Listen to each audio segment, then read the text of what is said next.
Gold hub తాకట్టులో ఉన్న బంగారాన్ని విడిపించి కొనబడును. అదే రోజు ఆన్లైన్ ధరకు కొని డబ్బులు ఇవ్వబడును. నమస్తే, వెల్కమ్ టు అవర్ ఛానల్. నేను మీ ప్రియాంకరావు. ఈ రోజు మనతో పాటు అడ్వకేట్ ఇంద్రకంటి మధుశర్మ గారు ఉన్నారు. వారితో మాట్లాడదాం. నమస్కారం సార్. నమస్తే సార్, ప్రజెంట్ సిచ్యువేషన్లో ఎక్కువగా డివోర్స్ అనేవి ఈరోజు కామన్గా మారిపోతున్నాయి. అయితే ఈ డివోర్స్ తీసుకోవడానికి ఫస్ట్ స్టెప్ వేస్తుంది మాత్రం ఆడపిల్లలు అని తెలుస్తుంది.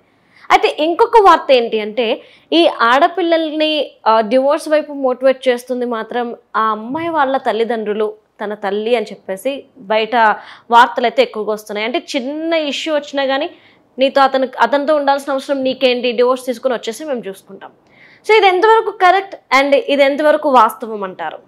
ప్రియాంక, నేను నీకు అంటే గతంలో కూడా చెప్పాను, డివోర్స్ అనేది ఈ మధ్య చాలా సిల్లీ రీజన్స్ వల్ల డివోర్స్కి వెళ్ళిపోతున్నారు. అంటే లైఫ్ని స్పాయిల్ చేసుకోవడానికి there is no reason to them.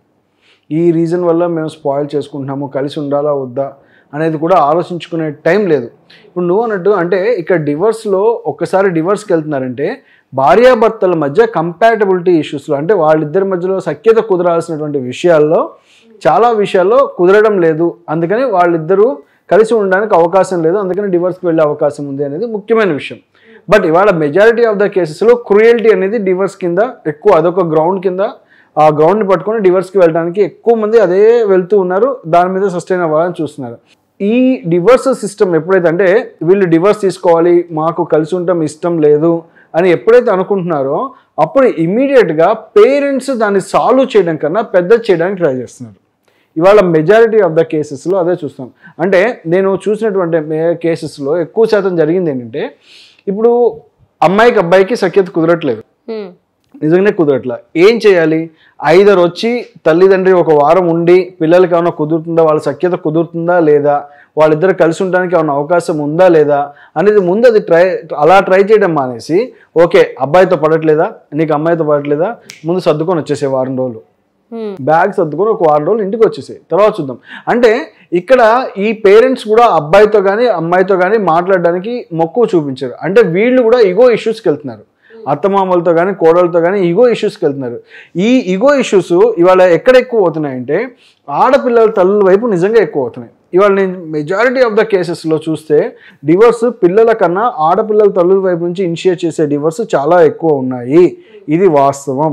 Last time మనము అమ్మాయిల మాఫియా మీద చేసినప్పుడు కూడా చెప్పింది నిజమా కాదా అని చాలా మంది సందిగ్ధంలో ఉన్నప్పుడు మనకి ఎంత పాజిటివ్ రెస్పాన్స్ వచ్చింది, ప్రతి ఒక్కళ్ళు రియాక్ట్ అయ్యారు. ఇది జరుగుతున్న వాస్తవం, ఇది కూడా ఇవాళ సమాజంలో జరుగుతున్న రియాలిటీ.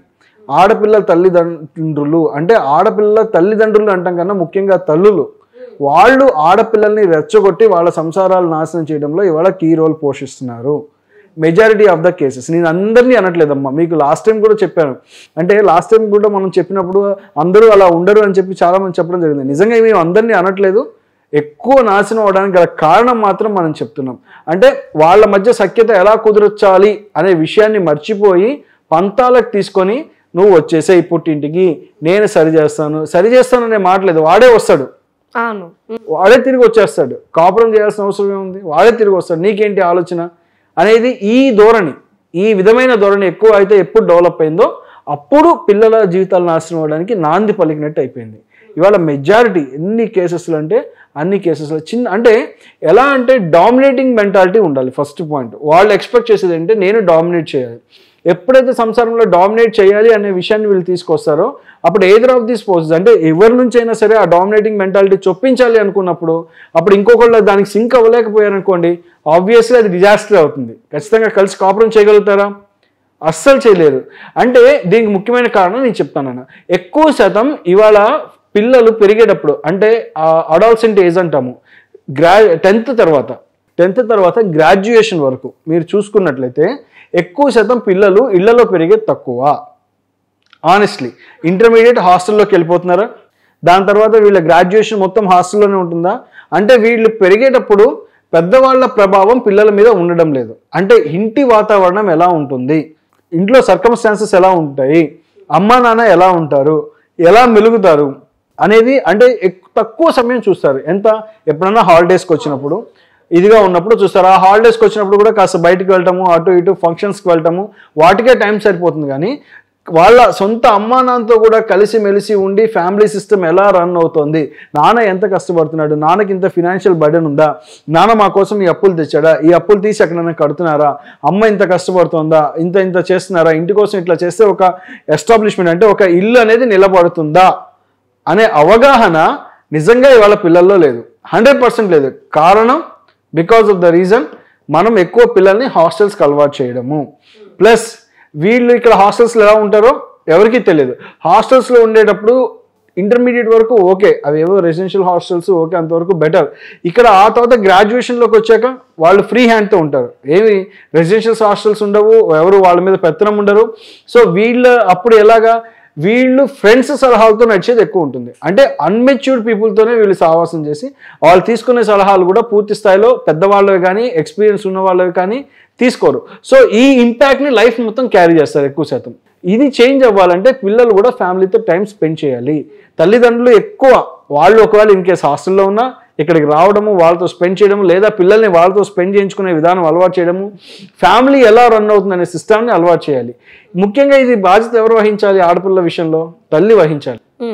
ఆడపిల్లలు ఎప్పుడు తండ్రి కూర్చులే, తండ్రి అంటేనే ఎక్కువ ఇష్టపడతారు, తండ్రితోనే ఎక్కువ ఉంటారు. తండ్రి తను ఎంతవరకు మోటివేట్ చేస్తాడు?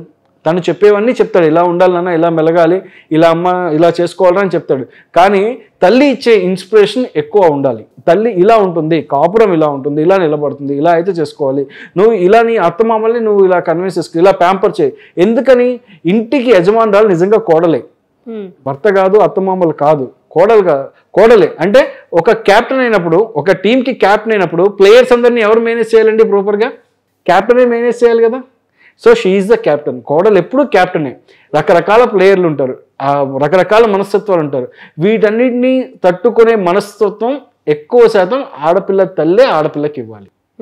తండ్రి ఎలాగో ఇస్తూ ఉంటాడు, అది నో డౌట్. కానీ ఛాలెంజ్ పోయి పంతాలకు పోయి నిన్నెవడరా వాడంటే నువ్వు సర్దు వేసుకొని వచ్చేసే, సాయంత్రం చూసుకుందాం, రేపు కేసు పెడితే వాడే పరిగెత్తుకుంటూ మన ఇంటికి వస్తాడు. ఇదొక దరిద్రం.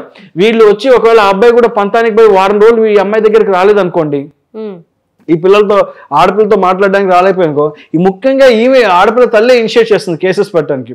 నువ్వు కేసు పెట్టి వాడు వస్తాడు. ఆ కేసు పెట్టి వచ్చినా అప్పుడేమవుతుంది? అప్పుడు ఇంకా పర్సనల్ ఈగోకి వెళ్తారు. ఖచ్చితంగా పర్సనల్ ఈగోకి వెళ్ళి అప్పుడు బోత్ సైడ్స్ అతను కూడా నాకేమవుతుంది నేను చూసుకుంటానని చెప్పి అతను హైకోర్టుకు వచ్చి క్వాష్ చేసుకుంటారు.